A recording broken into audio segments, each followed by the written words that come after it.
Hello guys, I am Deepak Shukla. Welcome to our channel Study Mania. Today, let's learn about middle ear disease, cholesteatoma. Though oma is in the name, but it is not a tumor. So what is it?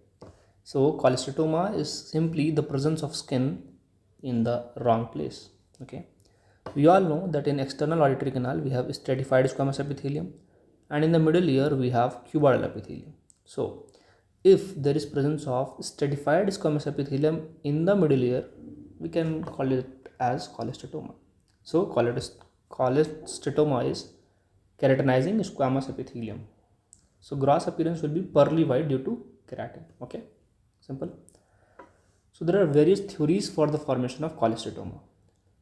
We have congenital theory, then Whitmark's retraction pocket theory, Rudy's basal cell hyperplasia theory, Haberman's epithelial invasion theory, though these are acquired theories, and then we have Said's theory, that is metaplastic theory. Okay, congenital theory, Whitmark's retraction pocket theory, Rudy's basal cell hyperplasia theory, Haberman's theory, that is epithelial invasion theory, and Said's theory, that is metaplastic theory. Now coming to the congenital theory, simple. So external auditory canal is developed from cleft of the first arch, and middle ear is from the pouch of the first and second arch. So while fusion, some of the cells from cleft and pouch, okay, they are not fused properly, and they later form cholesteatoma. Since this happening before birth, this is called a congenital cholesteatoma. Simple.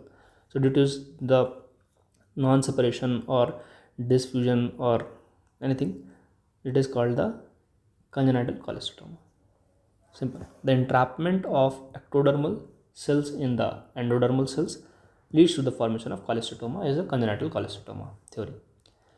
Coming to the next theory, due to any pathology, say for example there is perforation here and there was normal uh, epithelial here, so it can invade in the middle ear. So due to any pathology, say this is perforation here of tympanic membrane, epithelial cells from external auditory canal can travel into the middle ear, leading to the cholesteatoma. This is called epithelial invasion cell theory. Then third theory is retraction pocket theory. What was the name of retraction pocket theory? Who gave it? Whitmark's retraction pocket theory. Here, so suppose this was the external auditory canal and here middle ear. Due to something, there was some retraction pocket. Due to negative pressure, there was a retraction pocket here. Okay. So negative pressure in the middle ear causes retraction of the pars flaccida. Now there is a retraction pocket here. Okay.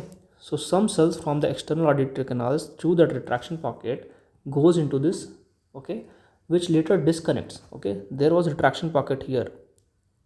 So later this get disconnected and it becomes the part of middle ear. Okay, enters into the middle ear, leading to the formation of cholesteatoma. Second is because of chronic persistent negative pressure in the middle ear, there is change in the epithelium or hyperplasia of the epithelium. Okay, simple. Persistent negative pressure was there, it causes metaplasia, that is changes in the epithelial type of epithelium. So the cuboidal epithelium of middle ear changes to the stratified squamous epithelium, leading to the cholesteatoma, that is metaplastic theory. Okay. Then we have Rudy's basal cell hyperplasia theory. Okay, simple. Here also there was obstruction of eustachian tube, then was persistent negative pressure in the middle ear, that may cause metaplasia, that may cause hyperplasia also. If there was metaplasia, then middle ear ka cuboidal epithelium will change into the stratified squamous epithelium, leading to cholesteatoma. That was the metaplastic theory that we have. Here, due to persistent negative pressure, hyperplasia of cuboidal epithelium, which resembles like a stratified squamous epithelium, and this is called basal cell hyperplasia theory of Rudy's. So this was about some theories of the cholesteatoma. Coming to the classification of cholesteatoma, it is very easy. If it is congenital and if it is acquired. Congenital, you know the theory. Okay, that is entrapment of endodermal cells and the ectodermal cells. Okay, and all those things. In acquired, we have primary and secondary. Primary means there is no prior middle ear disease, example tympanic membrane perforation or anything. Whereas in secondary, we have some middle ear disease present, like tympanic membrane perforation or tympanic membrane retraction. So it is leading to the cholesteatoma. So congenital, acquired. In acquired we have primary, secondary. Primary there is no prior pathology. In secondary we have some prior pathology. Now coming to the types. Okay, in congenital it is found at three places usually. So where it is found: middle ear, petrous apex, and cerebellopontine angle. Very important: middle ear, MCP, middle ear, cerebellopontine angle, and petrous apex. Okay, three places where congenital cholesteatoma is seen. Here, since it is congenital, there will be intact tympanic membrane. Very important: intact tympanic membrane. There is no perforation, and through this you can see the tympanic membrane, that is white pearly mass is seen. Okay, white pearly mass is seen due to keratin. Coming to the acquired. In acquired, it can occur at any site. In primary, there is tympanic membrane perforation is seen. Okay. In acquired, generally there is tympanic membrane perforation is seen. In primary, there is no underlying pathology. In secondary, there is some underlying pathology. Okay. In acquired, generally there is tympanic membrane perforation. Now there is something called Levinson's criteria. What is Levinson's criteria? This is for the congenital cholesteatoma. Congenital cholesteatoma, that is called Levinson's criteria. Here, the tympanic membrane has to be normal. Then there is no history of otorrhea, perforation, or otological surgeries, and there should be a whitish mass. So this is the Levinson's criteria for congenital cholesteatoma. Okay. Now, cholesteatoma has bone destroying property. Okay. Why is it so? Because it releases enzymes, because of the presence of enzymes. So that's why we have studied it in aticoantral type of CSOM, that it is associated with CSOM, that is aticoantral type of CSOM. So cholesteatoma has bone destroying property. So what are the enzymes? Collagenases, acid phosphatase, and proteolytic enzymes. So suppose there is cholesteatoma in the middle ear. Now it may affect the posterior mastoid. It can affect the tegmen and may cause some complications of CSOM. It can affect the lateral semicircular canals. It can affect the internal jugular vein. Okay. So since it is bone destroying, that is unsafe disease. That's why it is unsafe disease. And since it was bone destroying, that is locally invasive disease, it was named OMA, since it was unsafe disease. So cholesteatoma spreads along the path of least resistance. Okay. So the first thing to be eroded is lateral semicircular canal. Okay. Lateral semicircular canal is the most common site. So what are the most common site of origin of cholesteatoma, where it originates? Okay, the first one is called Prosax space. Prosax space. It is between the neck of malleolus. Okay, this was malleolus. So this was the neck of malleolus. Okay, and pars flaccida. So this was pars flaccida and neck of malleolus. This is called Prosax space. So this was the most common site of origin of cholesteatoma. What is the most common site of recurrence, if it asked? Recurrence. It is in the sinus tympani. Okay. So sinus tympani, the ponticulus is above and the subiculum is downward. Okay. So this is the area where is the site of recurrence. Okay. So there is a promontory, there is a pyramid. From pyramid to promontory, if you draw, there is extension called ponticulus, and there is round window. From round window to promontory, we have some extension that is called subiculum. In between this, we have sinus tympani, and this is the most common site of recurrence. Okay. This is infrapyramidal space called sinus tympani. Okay, you'll get to know this. So Prosax space and sinus tympani is the most common site of recurrence, and Prosax space was the most common site of origin. So most common ossicle to be eroded is long process of incus. Important. Long process of incus. That to lenticular process in the long process. What is the most common site of spread? Okay, so I have told you that the spread is through the least resistance. So it is lateral semicircular canal. Lateral semicircular canal. What are the symptoms of cholesteatoma? It is a scanty, foul-smelling discharge. Okay, scanty, foul-smelling because of the erosion of the bone, and it is a painless discharge. The hallmark of cholesteatoma is presence of keratin flakes or blood-stained discharge, and for sure there will be hearing loss. So this was the symptoms of cholesteatoma. Let's see something called cholesteatoma hearers. So what does cholesteatoma do? Suppose there was some break in between these ossicles. So this cholesteatoma used to bridge this gap. Okay, cholesteatoma bridges the gap between the ossicles, helping the sound to pass through the ossicular chain. And if we remove this cholesteatoma now, there will be gap between the ossicles, therefore the hearing loss will be more. Okay. Now suppose if there was a pre-operating hearing loss of 40 decibel, now after the operation, when we remove this continuity, the hearing loss will be more, that is 60 to 70 decibel after removing the cholesteatoma. So we have to tell this to the patient, and this is of very much of medical legal importance. So primary, the surgery is to safeguard the ear.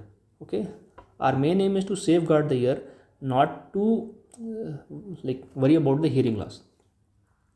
And then second stage surgery is to reconstruct the gap that is being formed due to the removal of the improved hearing. Okay, so the first thing is something is called cholesteatoma here, that is due to cholesteatoma their hearing loss was lesser, but after removing the cholesteatoma the hearing loss was increased. Okay, so that is called cholesteatoma hearer. So second thing is called round window shielding effect. Okay, in round window shielding effect, suppose there is perforation here. Okay, now sound is traveling, it has to first hit the oval window, then hit the round window. Okay, oval window, then hit the round window. Since there is perforation, it is hitting both equally, so there is no phase difference, and when there is no phase difference there is reduced hearing loss. But in case of ear discharge, or cholesteatoma, and due to some, there is shielding round window effect, the sound is traveling through the perforated tympanic membrane, it is going to the oval window like a normal person, but in round window there is discharge, so it is obstructed. So here it will go to oval window, then to the round window, so there is phase difference is being created. Okay, now that thing I'm telling, suppose if there is a ear discharge covering the round window, then sound will hit oval window first as in normal person, and then to the round window, maintaining the phase difference. Therefore patient has better hearing, and this is known as round window shielding effect. Okay, so this was about the round window shielding effect and cholesteatoma hearer. Coming to the examination of cholesteatoma, first look for the whitish mass of keratin on tympanic membrane suggestive of congenital cholesteatoma. If the tympanic membrane was normal, Levinson's criteria you have to remember here. Then presence of retraction pocket with whitish mass of keratin suggestive of acquired secondary cholesteatoma. If there is some subtotal perforation but annulus is intact, through the perforation mass of keratin is seen. Okay, so this was also acquired secondary cholesteatoma. So these are the examination. How to go for the diagnosis? First go for otoscopy, look for the keratin flakes, that is white pearly. Examination under the microscope you can do. Investigation of choice is HRCT of temporal bone to look for the extent or spread of the disease. Perform audiological test for conductive hearing loss, and that is also for medical legal importance. Okay, so you have to do it before the surgery and after the surgery also. Treatment, we have to go for the surgery, that is the first option. Go for the modified radical mastectomy. So let's learn some outline about the procedure, that is modified radical mastectomy. What are the steps? The first one is incision. Incision begins at highest point of helix. Okay, and this type of incision is known as William Wide's incision, or post-oral incision. It has to be done 1 centimeter behind the retroocular sulcus. Okay, begin from the highest point of helix and ends at the tip of mastoid, and 1 centimeter behind the retroocular sulcus. This is about the retroauricular sulcus. So this was about the incision. Okay, 3 points. Now the first landmark is supramastoid crest, and the second landmark is posterior wall of external auditory canal, and the third landmark is tangent line from both ends. This is called the Mac Evans triangle. Okay, now do the incision. Ear flap is removed. Okay, remove the layers, that is subcutaneous fat and all. Now the first landmark will be supramastoid crest. Then we have posterior wall of external auditory canal. Supramastoid crest and external auditory canal ka posterior wall, we have to draw a tangent. This forms a triangle. this forms a triangle like this. This is called the Mac-Evans triangle to identify the antrum. Okay, so we have to drill almost 1 centimeter or about that, and we have to go to the antrum. Now, removal of all the air cells and antrum. Okay, we have to remove all the air cells of the antrum. That is called cortical mastoidectomy or Schwartz operation, and establish a communication between the middle ear and the mastoid. If the posterior wall, if the posterior wall of external auditory canal is not touched, it is called intact canal wall mastoidectomy. Okay, intact canal wall, and this refers to the posterior wall of external auditory canal. If there is posterior wall, it is called intact canal wall of mastoidectomy, but there is more chances of recurrence and there is more need of second surgery. If in the surgery the posterior wall of external auditory canal is removed, we say that we have removed the posterior wall, or down, gira diya. Posterior wall of external auditory canal is removed, that is called canal wall down surgery. We do this, there is no or less chance of recurrence, and there is no requirement of the second surgery or any kind of complications. Okay, so this was just the outline about the cortical mastoidectomy, what is canal wall up or intact canal wall, and what is canal wall down surgery. Okay, and you need to know about the Mac-Evans triangle. So this was about the cholesteatoma, outline of the cholesteatoma. Thank you so much.